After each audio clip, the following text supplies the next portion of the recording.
Hey, what's up everyone? My name is Miguel. Today I'm going to show you how you can create the best thumbnail generator using AI that doesn't really use AI generated images. It will allow you to go from images like this into this one, or even add some depth to your images like you see in the screen.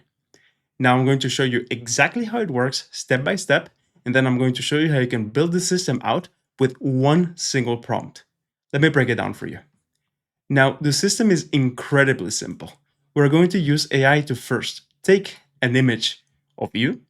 Then what it's going to do is it's going to use something that's called MediaPipe. MediaPipe is a small AI model that detects where your face is pointing at and also your fingers. That's the way that you get that image where you actually have something on the palm of your hand. Now, what AI is going to do afterwards is it's going to cut you out of the image by using something that's called isnet. Literally the same thing that just works on your iPhone. That's the way that you actually get that depth of field on your image. Now, once that is done, that's when AI is going to put the images either on your hand where you're pointing at or right behind you, depending on the mode that you use. Of course, thumbnails are super small, so I've actually incorporated a loop that verifies whether the text is actually readable by humans or not. The way that it works is it detects whether the contrast is good enough, and if it's not good enough, it will actually just keep doing loops until you actually get something out. Now, once that is done, you get your thumbnail. I'm going to show you now the prompt that I used to create it, and then the system live. Now, I use Claude Code to actually build this out, but you can use any other AI tool whatsoever. So if you want to use Claude Code work, or if you want to use ChatGPT work or Codex, you can use them. There's no problem with that. Now, right here, this is the prompt. Build a local Python tool that turns one photo into a 1280 by 720 thumbnail with no image generation, every pixel in the photo or text drawn on it. Use MediaPipe, so the tool that I told you, to find the face and the index fingertip. And then it's going to use isnet to cut the person out. Afterwards, all of this is literally just the loop that's working.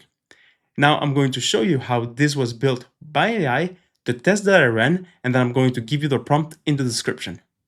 Right here, what AI actually did was it actually just created the system by using code. And on top of that, it installed all of the dependencies. So whether you're on a Mac or on Windows, Claude is actually going to be installing a lot of tools to actually make this work. Tools such as Python, for example. Now, this is everything that it did. And now I got to the point where I actually simply asked it to run a test using a thumbnail that I literally had on my computer. Now, the thumbnail that you will see was created by this system, and the image that I use was literally this one right here. So it's the same image as before. Now, it started to look for the reference image, and then that's where it actually noticed that it actually had to create a second mode to be able to produce this image. So right here, as you can see, I have my new thumbnail, no AI thumbnail generator, and with the Anthropic logo right here below. Now, I'm going to leave you this prompt right here, which is the improved version of the prompt that will allow you to create the system that actually contains both modes all at once. So you will get the mode where you can actually just point your finger at something and then the text will appear there. And the second one where it will actually just take you out of the image and then give you that depth of field so you're able to create your thumbnails just like this. This is the way that you can use AI to actually create thumbnails that look great without having to pay for any AI image generation tool out there, and which also keeps your face 100% human. Now, I hope that you enjoyed this video. Feel free to grab the prompt right down below, and if it doesn't work, just leave a comment, tell me, and I will send you the skill.